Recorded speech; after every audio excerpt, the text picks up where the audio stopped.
It came on a Thursday, a thin white envelope tucked between an electricity bill and a coupon flyer. No handwriting, just a typed label. Evelyn Moore. Cold, precise, like it came from a system, not a person. I stood at the counter for a while, holding it unopened, the kettle just beginning to hiss behind me.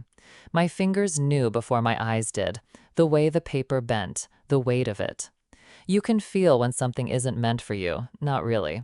Still, I opened it. Mr. and Mrs. Jeremy Moore request the honor of your presence at the wedding of their daughter Rebecca. Their daughter, not ours. I read it 3 times before setting it down beside the tea tin, next to a jar of fig jam I'd made last summer, unopened, like most things I prepare these days. The date was only 2 weeks away. You don't forget when your first granddaughter is born. I remember the color of the walls in the hospital room, that little cry like a bird. I remember how she looked at me, that strange newborn stare, like she already knew something. She used to grab my finger and not let go, but she hadn't called, not once, not since Christmas, and now this. I sat down, slowly. My knees aren't what they used to be. They whisper their own complaints now, little cracks and sighs. I pulled my cardigan tighter. The kitchen felt colder than it should have. It wasn't just the delay, it was the way it had arrived. No call, no visit, just a mass-produced card, probably printed in a bundle with 50 others. I don't need a grand entrance, I don't need applause, but a voice, a real voice, would have been nice. I stared at the RSVP line, a blank little box waiting to be ticked. Yes, no. There was no third option for afterthought. The next morning, I ironed my blue dress, the one with the pearl buttons that Calvin always said made me look like a lighthouse keeper's wife. I smiled, remembering. He's been gone 5 years this spring, but when I wear that dress, I feel like he's near. I wrapped the gift slowly, a quilt I started when Rebecca turned 12.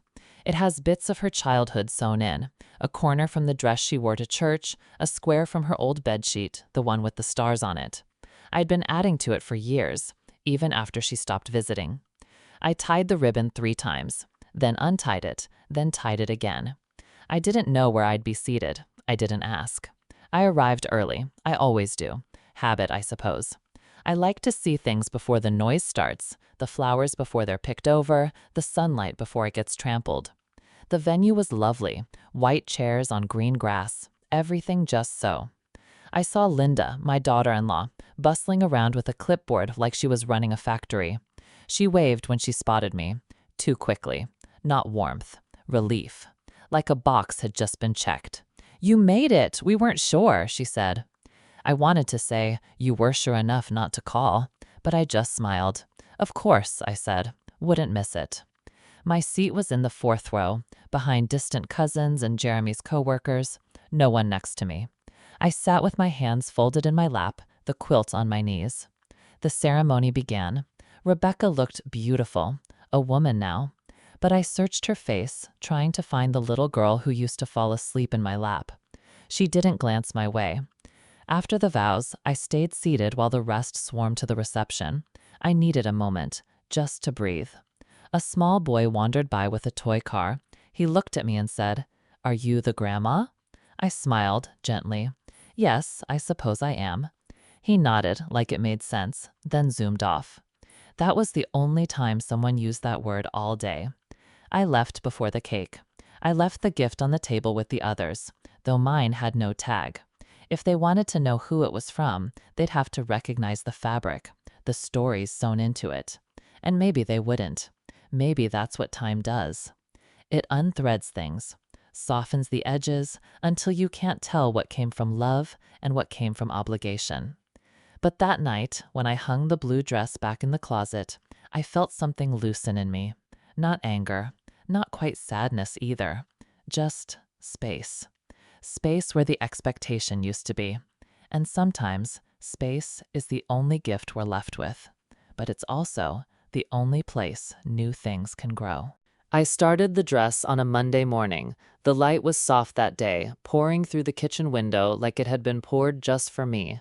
I cleared the table, laid out the muslin, and traced the pattern lines with a pencil that barely had an eraser left. Lisa had shown me a photo once, clipped from a magazine, of a bride standing in a meadow, her dress light as clouds. Simple, she'd said, but elegant. And I thought, I can do that. It had been years since I'd sewn anything more complicated than a hem. My hands had stiffened, my eyesight had begun to blur at the corners. But I wanted her to have something made with love, not bought, not fitted by strangers, made by her mother. She didn't ask me to make it, but she didn't stop me either, and that felt like permission. Every stitch was a prayer, every seam a memory. I remembered buttoning her little coats in winter, the way she used to spin in her Sunday dresses, arms wide, wanting to be seen. I remembered how she'd whisper secrets into my apron as a girl. I carried all of that in my fingers.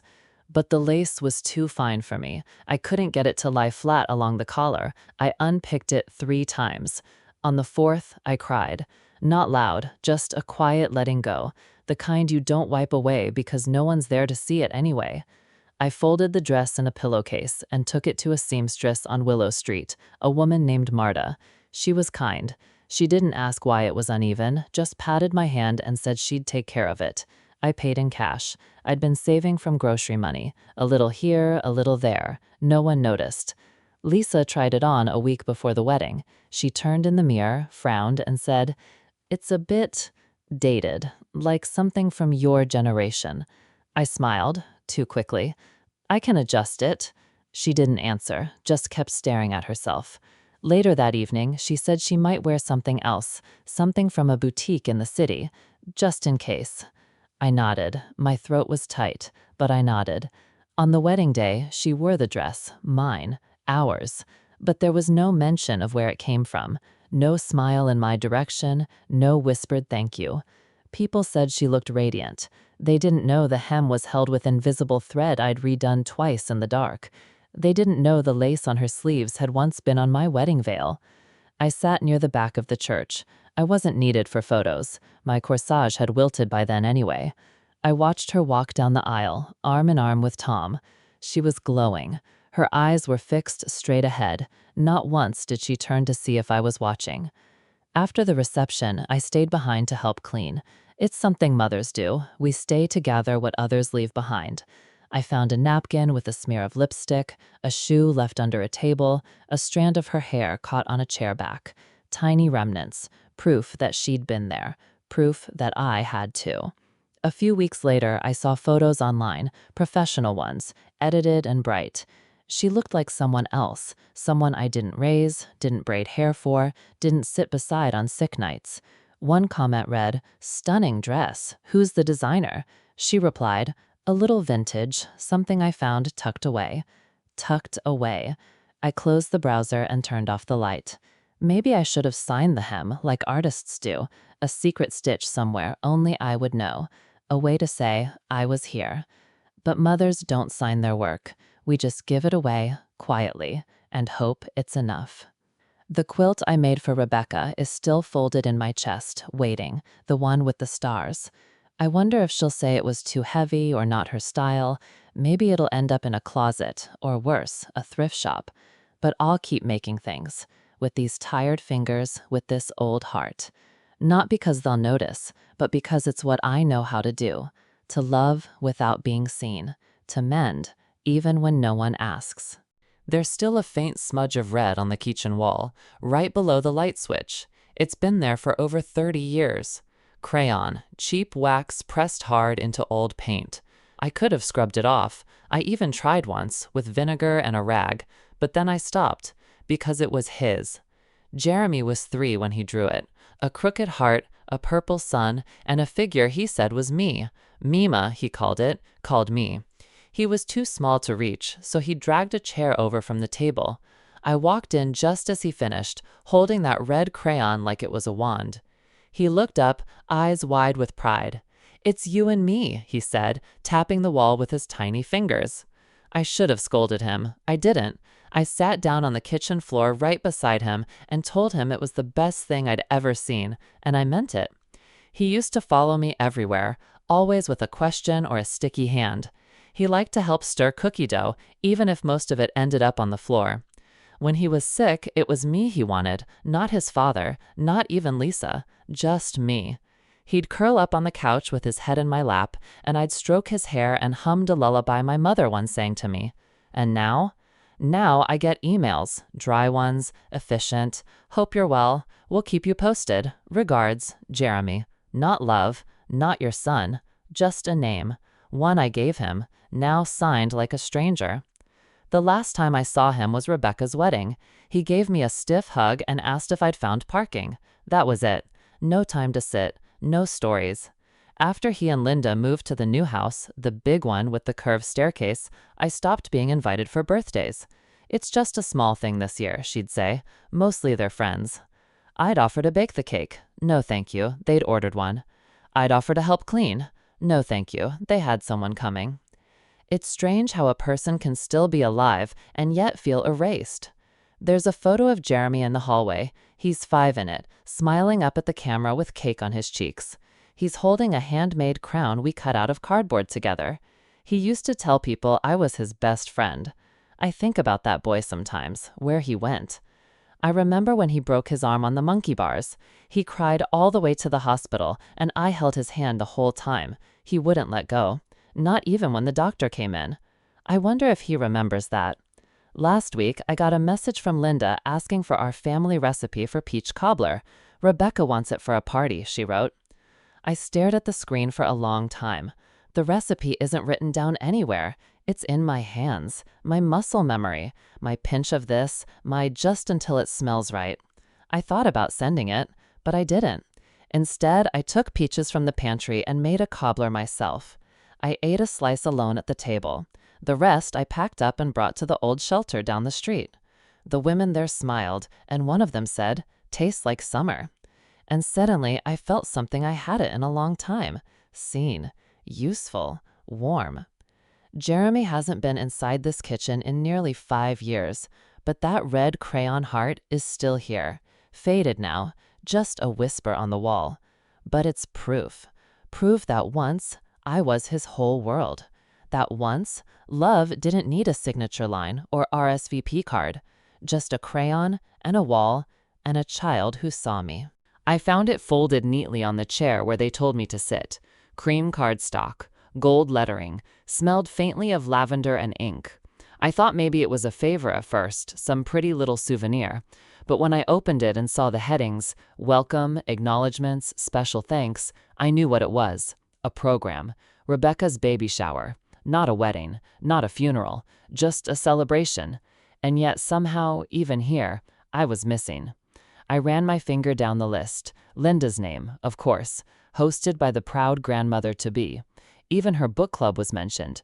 Grace, Tom's new wife, got a line too, for designing the floral centerpiece. There was a poem, some fluff about generations of strong women and how our stories carry us forward. Funny, I didn't know ghosts had stories. I didn't say anything, just folded it closed and slid it under my purse. The tablecloth was pink, the kind of pink you only see in catalogs. Every chair had a satin bow. There were cupcakes with little gold rattles on top and tiny clothespins for some game I didn't understand. Rebecca walked in glowing, her belly round and beautiful. She hugged Linda, kissed Grace on the cheek, and gave a shy wave to the room. When she reached me, she smiled, small, polite. "Hi, Grandma." She said it like a question. I stood to hug her, careful not to wrinkle her dress. I asked how she was feeling, and she said, "Tired, but excited." Then she was pulled away. Photos, toasts, chatter. I sat back down, hands in my lap. They played music I didn't know, talked about nursery themes and stroller brands. I tried to tweet up, nodding when it felt right, laughing when others laughed. But my thoughts kept circling back to that folded program. Not even a mention. No made by Evelyn's famous peach cobbler. No special thanks to great-grandma. Just absence. I suppose I should be used to it by now. It started small. Missed calls, forgotten birthdays, gifts that never got opened in front of me. Then came the bigger things. The family tree on Jeremy's holiday card that skipped a branch. The photos where I was cropped out. The stories retold with my part removed. At first, I thought I was being sensitive, that maybe I was asking too much. But the truth is, no one notices a bridge once they've crossed it. And I was the bridge. I looked around that room, filled with people who knew parts of Rebecca, her college roommate, her Pilates instructor, even a girl she used to babysit. They clinked glasses to toast the new life she was bringing into the world, and I sat there, holding the silence of the life that raised her. I remembered the night she was born, how I drove to the hospital in my slippers, how I held her first while Lisa slept. Her head fit in my palm like a peach. No one in that room knew that. No one asked. After the gifts were opened, they served cake, white with raspberry filling. I declined, said I was full. I wasn't. Linda stood to thank everyone for coming. She called it a circle of love. And I sat at the edge of that circle like a loose thread. When it ended, Rebecca came to hug me goodbye. She said, "Thanks for coming. I know showers aren't really your thing." I smiled, gentle. "Oh, but babies are." She blinked, didn't respond, then turned to take a photo with Grace. I reached for the program again. I don't know why. Maybe to check, to make sure I hadn't missed it, that maybe I was there and just didn't see it. But no, it was still blank of me. On the way out, I passed the guest book, a white leather-bound thing with gold trim. I picked up the pen, and for a moment, I didn't know what to write.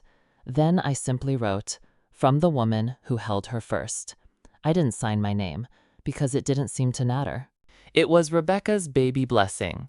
The church was quiet when I arrived, soft music playing, voices low, the kind of hush that feels sacred. I wore my best coat, the one with the velvet collar Calvin always liked. It still smelled faintly of cedar from the wardrobe. I carried a gift, a wooden keepsake box I'd carved by hand. Took me weeks. Sanded the edges smooth, lined it with linen from my old apron, the one Rebecca used to pull on when she wanted me to bake cookies. Inside, I placed a silver rattle that once belonged to her father. Jeremy never used it much, but I saved it anyway. It was the kind of gift meant to carry weight, not price. Meaning. Memory. As I stepped into the foyer, Lisa spotted me. She smiled, or something like it, a thin stretch of lips with no warmth in the eyes. She walked over, clutching her clipboard like it was a shield. "Oh, Evelyn," she said, "you made it." "I wouldn't miss it," I replied softly. She glanced behind me, scanning for someone. Not me. Never me. Then she leaned in, voice low but firm. "Just sit anywhere in the back, Mother. This isn't about you." The words were said with a gentle lilt, like someone asking you to pass the salt. But something inside me cracked. Not loudly, just a soft splintering, like old wood. I nodded, as if she hadn't just dismissed my entire presence in a single sentence, as if she hadn't made it clear that I was no longer part of the center, just a shadow now. I found a seat near the back, behind a tall plant and a pillar. No one else had sat there. It was out of the way. That was the point. From where I was, I couldn't see much, just heads turning, people chatting, the occasional flash of a camera. I watched as Rebecca was ushered to the front, her belly round under a cream dress. She looked beautiful, radiant, and very far away. Linda stood beside her, offering tissues and water and a hand when she needed to steady herself. Grace took photos with a long-lensed camera, calling out poses like a professional. Jeremy hovered, but only just. He seemed more like a guest than a father to be. No one noticed me. No one looked back. The pastor gave a short speech, something about blessings passed down through generations. I wanted to laugh, but I didn't. My hands were clasped too tightly around the gift box for laughter. When it came time for the circle of prayer, they called up close friends and influential women in Rebecca's life. They didn't call me. I sat there, invisible. I thought of all the prayers I'd whispered over her crib when she was sick, all the nights I rocked her so her mother could sleep, the scraped knees I patched, the stories I told when she was afraid of thunderstorms. None of that made it into the program. None of that earned me a place up front. After the service, people gathered for coffee and cake in the hall. I stayed seated, waiting for the crowd to thin. I wasn't ready to walk through the noise, to nod and smile and pretend I hadn't been erased. Eventually, Rebecca came over. She looked tired, but her eyes were soft. She kissed my cheek, lightly. "Hi, Grandma. Sorry I didn't get a chance to talk more." "That's all right," I said. "It was a lovely service." She looked down at the box in my lap. "What's that?" "A little something for the baby. Keepsakes, from our family." She took it with both hands, smiled, and said, "Thanks." But she didn't open it, didn't ask what was inside. just set it down on a nearby chair and turned when someone called her name. I stayed for a few more minutes, long enough to see the smiles, the hugs, the stories shared, all in the front. And then I left. The sun was bright outside, too bright for how I felt. I walked slowly to the car, the way you do when you're not sure where to go next. I sat behind the wheel, but I didn't start the engine. Just sat there, breathing, listening to nothing, holding the silence like it was the only thing I had left. They love to say they started from scratch. At dinners, parties, even in Christmas letters, we worked for everything we have. I've heard Lisa say it with pride, chin lifted, glass of wine in hand. No handouts, just hustle. And Jeremy will nod, arm around her, smiling like they climbed a mountain all on their own. But I remember the call that came at 9:42 p.m. on a Tuesday. My landline still worked then. "Mom, we're trying to buy a place," Jeremy had said, voice rushed, hopeful. "It's not much, just a starter home, but we're a little short on the down payment. The bank won't budge. We just need a boost, a little help." Lisa got on the phone next. She was quieter, more careful with her words. "It's an investment," she said. "We'll pay you back in no time." They needed $15,000. It felt like a mountain to me. But not because I didn't have it, because I did. It was what Calvin and I had saved over years, tucked away slowly, birthday by birthday, coupon by coupon. We never went on real vacations. We mended things instead of replacing them. He always said, "One day, this'll matter." Well, that day came. I didn't say yes right away. I told them I'd think about it. That night, I sat at the kitchen table with the checkbook in front of me, the same table where Jeremy used to do his homework. I could still see the dent in the wood where he pressed too hard with his pencil. I thought about that little boy, knees swinging, head down, scribbling away while I peeled potatoes or folded laundry. I thought about Lisa, too, the way she used to call me Mom in those early days, before she got comfortable enough to stop. I wrote the check the next morning, $15,000. My hand shook. I signed it quietly, without flourish. I handed it to them at the coffee shop down the street. I didn't want fanfare. Lisa cried a little. Jeremy hugged me. They promised I'd be the first to see the house. I skipped dinners that month, not because I had to, but because it felt like I should. Like if they were eating better, starting their life, then maybe it was okay that I had soup 3 nights in a row. They moved in 2 weeks later. I brought over a tin of shortbread and a small fern, housewarming gifts. Lisa smiled politely. Jeremy showed me the rooms. The kitchen was small, the backyard bare. But it was theirs. They never said, "Our house, thanks to you." They said, "Look what we did." I bit my tongue. At first, they brought me around often, dinners here and there, holidays, but time wore down the invitation. When I mentioned the down payment once, just once, Jeremy changed the subject. "It was years ago," he said. "We've built so much since then." Built? I wanted to ask, built on what? But I didn't, because a mother doesn't waive the receipt. She gives and hopes the giving turns into something more than silence. I still have the carbon copy of the check, tucked into a folder in my bottom drawer between tax returns and my will. I'm not sure why I kept it. Maybe for the same reason I keep Rebecca's kindergarten drawings and the napkin Lisa wrote her bridal shower speech on. Because I'm the keeper of the things they forget. Last Christmas, I sat in their new living room, much bigger now. Hardwood floors, granite countertops, the kind of place people tour with realtors in heels. A guest asked Lisa how they got started. "Oh," she laughed, "we were so broke in the beginning, but we figured it out. Just hard work and a lot of takeout." Jeremy didn't correct her. He just raised his glass. I excused myself, quietly, and stood in the hallway near the stairs. There was a photo on the wall, their first house, framed in silver. A little plaque underneath, "Our first chapter." I traced the edge of the frame with my finger. No caption ever says, "Paid for by Mom." But I remember. I remember the envelope, the ink, the look on Jeremy's face, the way Lisa gripped that check like it was oxygen. I remember walking home afterward and stopping by the bakery, buying myself one apple tart I couldn't really afford. I ate it on a bench, not as a celebration, as a reminder that I was part of something beginning. even if they left me behind. I hadn't wanted to come, not really. The restaurant was noisy, with big windows and chairs too modern to sit in for long. One of those places with menus that don't have prices and waiters that pretend they're not watching when you struggle with your napkin. But Jeremy had asked me. Just dinner with the family, Grandma, he'd said, grinning like he was still 8. Everyone will be there, everyone. I wore my pale blue sweater, the one with the tiny pearls sewn at the cuffs. I kept smoothing it in the car, hoping it would make me look more put together, not like someone who needed help opening doors or reading fine print.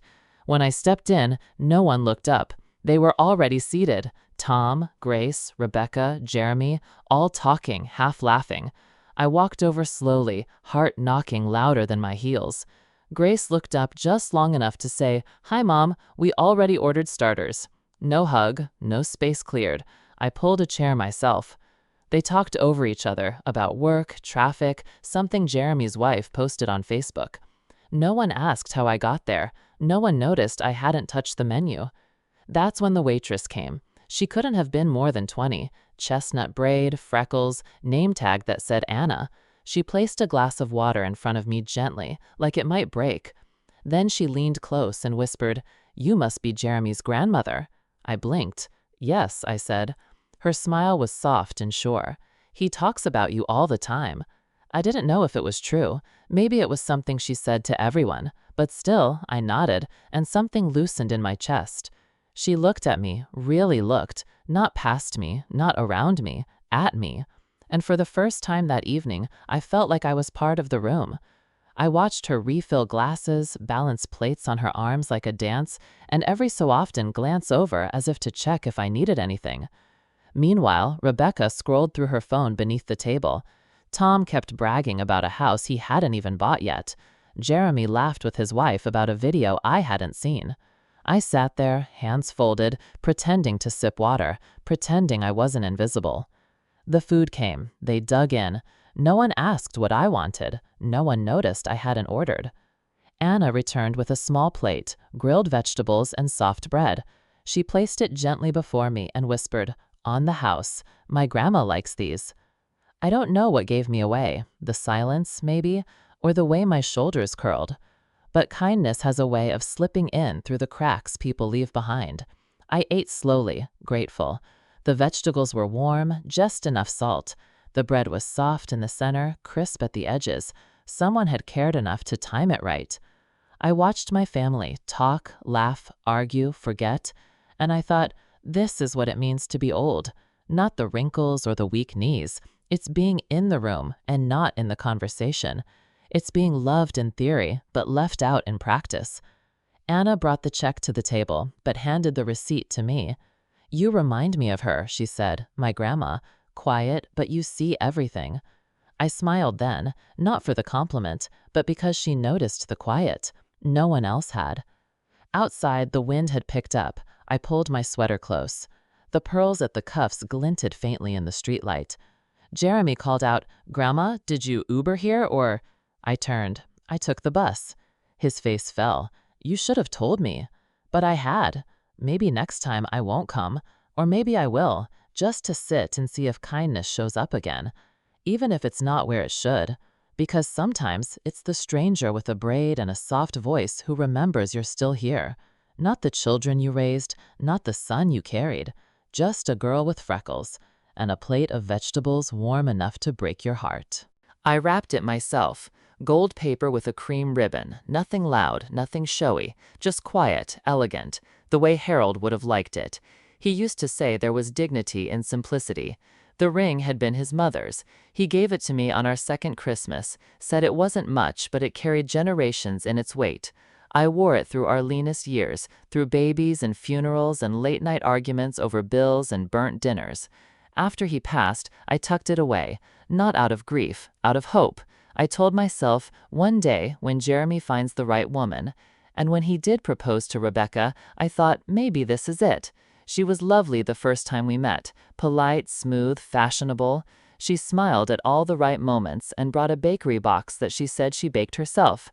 I found the sticker from the shop on the bottom later, but I didn't mention it. She was marrying my grandson. That counted for something. At the bridal shower, I sat at the edge of the living room, surrounded by ribbons and gift wrap and too much perfume. The music was loud, the laughter louder.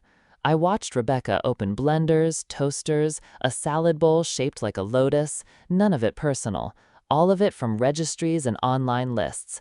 I had slipped my gift behind the bigger boxes on purpose, not to hide it, but because I thought someone might ask, "Who brought this?" And I could say, with a little tremble in my voice, "It's from me. It was Harold's." No one asked. Rebecca's mother directed the gift opening like it was a pageant. "Next one's from Melissa. This one's from the cousins." Each time someone squealed or clapped, I looked over at my gold paper and waited. They never got to it. By the time cake was served, the floor was a sea of torn wrapping paper and tissue. Rebecca walked past me with frosting on her lip, said, "Thanks so much for coming, Grandma," and kept moving. I wanted to say, "Your ring is still under the table, sweetheart, the one I wore when I still believed love could survive the worst days." But I didn't. I stayed behind when most had left, started helping clean up the edges, picking up stray ribbons, smoothing tissue for reuse. That's when I saw it, the gold box, still untouched, pushed against a chair leg, a smudge on the bow, one corner slightly crushed. I picked it up slowly, held it in my lap. The weight of it felt different now. Jeremy came in, cheeks flushed from laughter, holding a glass of something too pink. He saw the box. "Oh, is that one of the extras?" "No," I said, without meeting his eyes. "It's mine." "Oh." He rubbed the back of his neck. "Sorry, Grandma. I guess it got lost in the pile." I gave a small smile. Seems so. He offered to take it now, said they'd open it later together. But I shook my head. "No, love," I said. "Not everything is meant to be opened just because it's wrapped." I walked out with it tucked under my arm. The ribbon had come a little loose by then, fluttering as I stepped into the wind. At home, I unwrapped it carefully, opened the velvet box, held the ring in my palm again, the same one Harold slid on my finger when we couldn't afford a photographer, but still had flowers in a coffee tin and smiles in our eyes. I slid it back into the velvet, back into the drawer. Not out of anger, just understanding. Rebecca will get her toasters and her salad bowls. She'll get her photos and honeymoons and compliments on her dress, but not this. Because this ring was never just gold and stone. It was sacrifice. It was staying. It was showing up when it was easier to leave. And maybe one day, when someone marries for the right reasons, I'll know it, and I'll open the box again. It was Jeremy's birthday, a big one, 35, I think. They rented a hall and strung lights across the ceiling, like stars held up by string and Scotch tape. There were balloons tied to every chair and a chalkboard sign that said, "Cheers to the best of us." I came in quietly, wore my gray coat with the black buttons, the one Harold used to call my Sunday coat. I remember checking the mirror 3 times before I left the house, not for vanity, for dignity. When I arrived, no one was at the door. I stepped in by myself, felt the air shift, music, chatter, the faint smell of buffet food and cheap perfume. I stood for a moment, waiting for someone to notice. No one did. Eventually, I spotted Grace near the punch table and gave her a small wave. She waved back like I was someone she vaguely remembered from a library. Then she turned away. I found an empty chair near the back, next to a stack of folding tables no one had unstacked. I sat down slowly, careful with my knees, hands folded in my lap. I watched Jeremy work the room like a politician. Big smiles, hearty laughs, claps on shoulders. His wife fixed his collar once and kissed his cheek. He looked happy, and I was glad for that. But not once did he glance my way. An hour passed like that. I nibbled at a cookie someone left behind, sipped punch from a cup I found by the sink. I listened to old stories I wasn't part of, laughed at jokes I didn't hear the beginning of, and then I heard it. I wasn't meant to. I don't think she knew I was behind the curtain that separated the coat rack from the main room. I'd gone back there to find a quiet corner and ease my back. But I heard Lisa's voice, sharp, familiar. "Why did she even come?" she said. Not angry, just tired. Like I was something that should have stayed packed away with the winter scarves. Someone else mumbled a reply. I couldn't tell who. Maybe Tom. Then Lisa again, with a short little laugh. "She always makes it about her. Poor Grandma, left out again. Maybe it's just who she is." I didn't move, didn't breathe. The words came like cold water down my back, not hot enough to burn, just enough to chill, to stay. My fingers curled into the hem of my coat, and for a moment I thought, maybe they're right. Maybe I should have stayed home. Maybe I am a burden. But then I remembered. I remembered holding Lisa when she had night terrors as a child, rocking her until her little fists unclenched. I remembered stitching the hem of her prom dress by hand because the tailor overcharged. I remembered the check I wrote when she and Tom couldn't make rent, the one they never mentioned again. I remembered why I came. Because I thought families didn't need invitations. Because I thought love was earned by the years you gave, not just the rooms you filled. I stood up slowly, straightened my coat, and I walked out. Not a dramatic exit, no slamming doors, just me moving through the hallway, past the smiles, past the music, and out into the cold night. The wind hit me like a truth I'd been avoiding, sharp, honest, bracing. I stood under a streetlight, the glow soft and yellow, like the light in our old kitchen when Harold used to hum while washing dishes. And I breathed. For the first time in a long time, I let myself feel the full weight of it. Not just the disappointment, the disrespect, the erosion. It's not just forgetting birthdays or leaving my name off a seating chart. It's the whispers, the shrugs, the quiet reclassification of me from loved one to inconvenience. But I'm not invisible, I'm not deaf, and I'm not done. I don't owe them my silence anymore. I've been polite for decades, held my tongue through betrayal, smiled through forgetfulness, laughed at being sidelined like it didn't sting. But I see now, silence only taught them I was fine with it, and I'm not. So I walked home that night, took the long way, past the bakery that closes at 7 and the little bookstore with crooked shelves. I let the cold settle into my coat, let the city move around me like I was part of it again, not boxed up, not background noise. And by the time I reached my door, I'd made a decision. They can throw their parties, hang their lights, raise their glasses, but I will not sit quietly at the edge of the room anymore. I didn't plan to take it. I didn't plan anything, really. Not the dress I wore, not the words I'd say. I just knew I had to be there, one more time. They called it the rehearsal dinner, but it felt more like a performance. Everything choreographed, matching napkins, curated playlists, speeches with punchlines, the kind of evening where nothing spills and everything sticks to script. The ring box had been wrapped again, not like I'd done it. Now it was in new paper, some glittery white thing, ribbon curled by scissors, tag written in calligraphy. No mention of me, no from Grandma, just to Rebecca from the family. The family. I guess that word changes its shape depending on who's holding the pen. I spotted it on the gift table near the front, not tucked behind anything this time. No, now it was front and center, like it had always belonged there. I stared at it for a long while, my hand resting on the back of a chair, pretending to look for a seat. No one noticed me. They rarely do when they're busy being important. Rebecca was across the room, telling a story I couldn't hear but everyone else found hilarious. Jeremy stood next to her, eyes bright, one hand on the small of her back. I remembered when that hand used to reach for mine across crosswalks. Now it stayed on someone else, steady, certain. I found a quiet seat by the wall, watched the evening roll on, glass clinks, claps, tiny applause for things that didn't deserve it. I waited, because sometimes that's what women like me do. We wait, for the right moment, for silence, for space, for permission. But this time, I didn't ask for permission. They were all distracted. Someone was giving a toast, I think, a friend of Jeremy's, long-winded. Everyone turned toward the front. I stood slowly, smoothed my skirt, and walked toward the table like I belonged there. Because I did. I reached for the box. It fit perfectly in my palm. I slipped it into my purse with the same care I once used to tuck Jeremy into bed when he was 6 and afraid of thunderstorms. Quiet, certain. Without a sound. I sat back down and waited for the toast to end. No one noticed a thing. Later, when Rebecca passed by, she brushed crumbs from her dress and said, "Hi, Grandma," like it was an afterthought. I smiled. "Hello, dear." She didn't stop walking.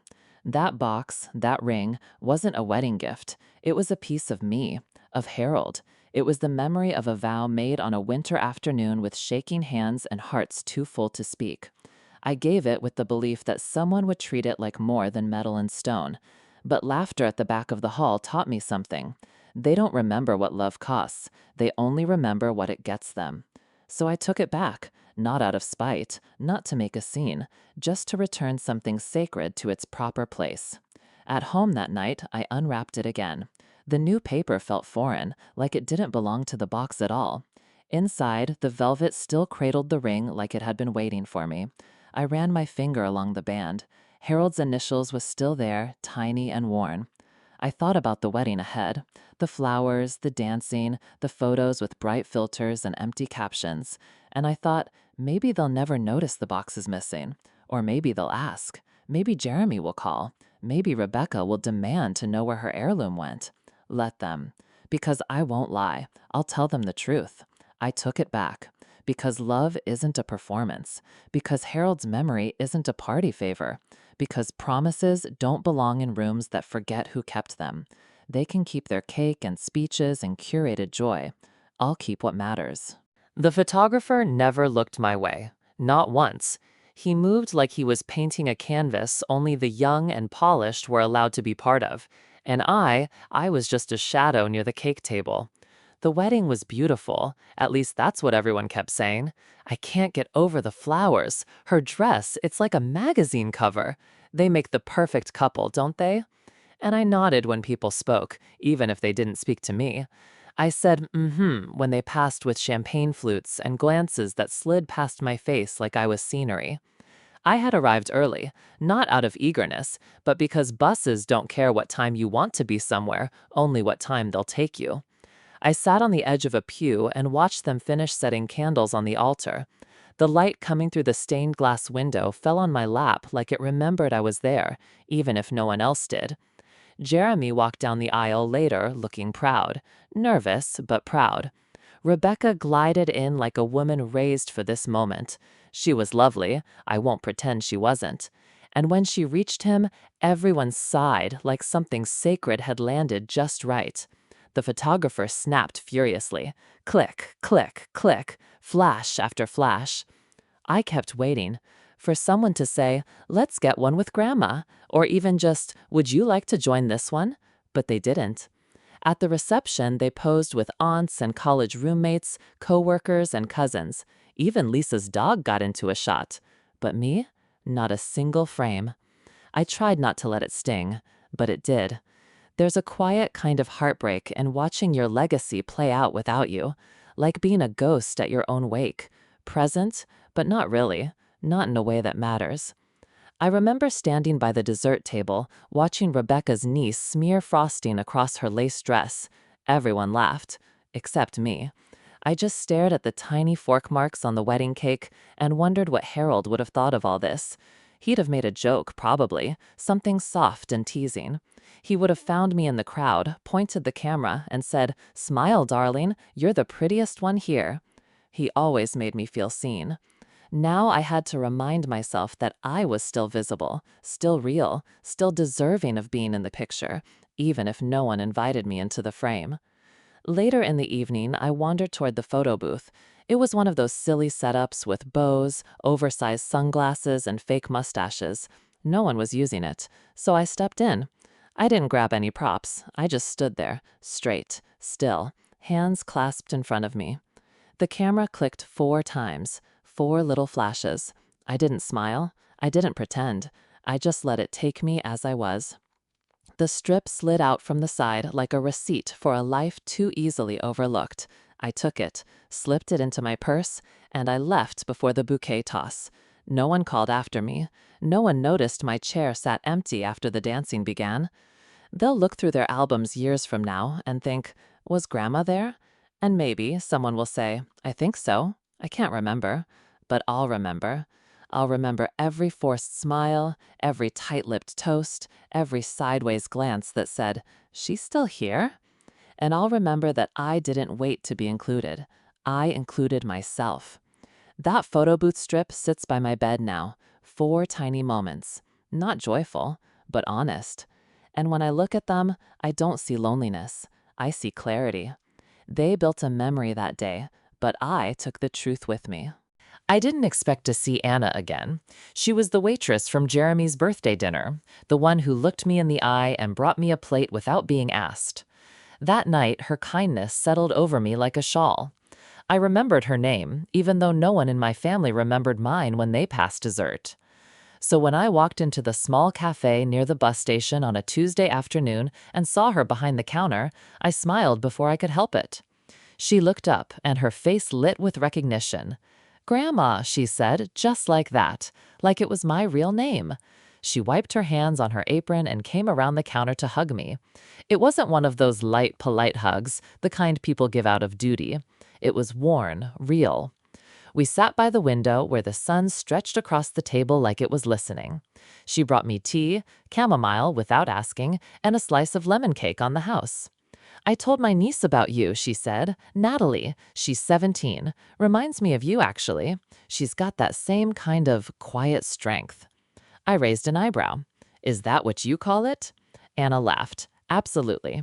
She doesn't talk much, but she listens. She feels things deep, like you." I took a sip of tea and felt something I hadn't felt in weeks, the warmth of being understood. Not explained, not tolerated, just seen. She asked if Natalie could join us. I said I'd like that. And when the girl walked in, all elbows and long hair and unsure smiles, I knew. There was something in her eyes, something familiar. She greeted me with a hug too, shy but sincere. We talked about nothing, mostly. Her classes, how she likes to write poems but never shows anyone, how she wants to be a nurse like her mother but isn't sure she's brave enough. "She is," Anna whispered, and I nodded.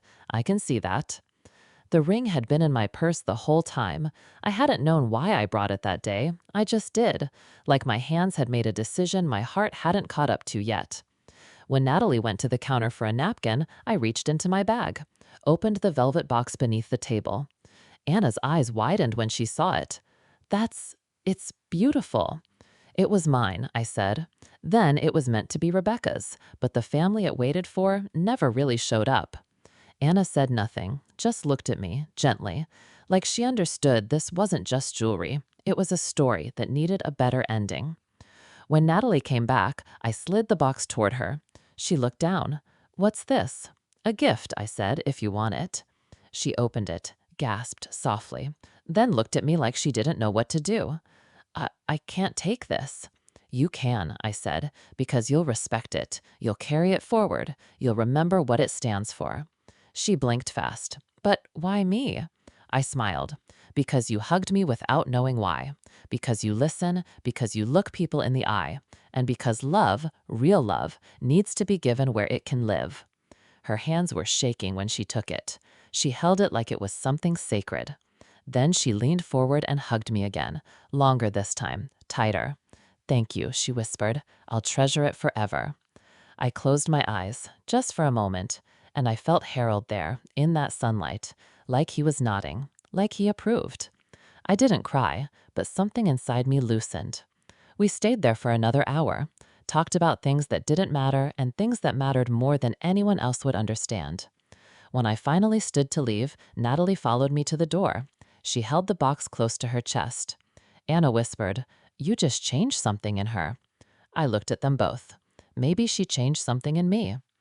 Outside, the wind was cool but kind. It didn't sting. It carried me. And for the first time in years, I walked home feeling like I'd put something right. Not for my children, not for tradition, for myself. That ring was never meant to be hidden. It was meant to be loved. And today, finally, it was.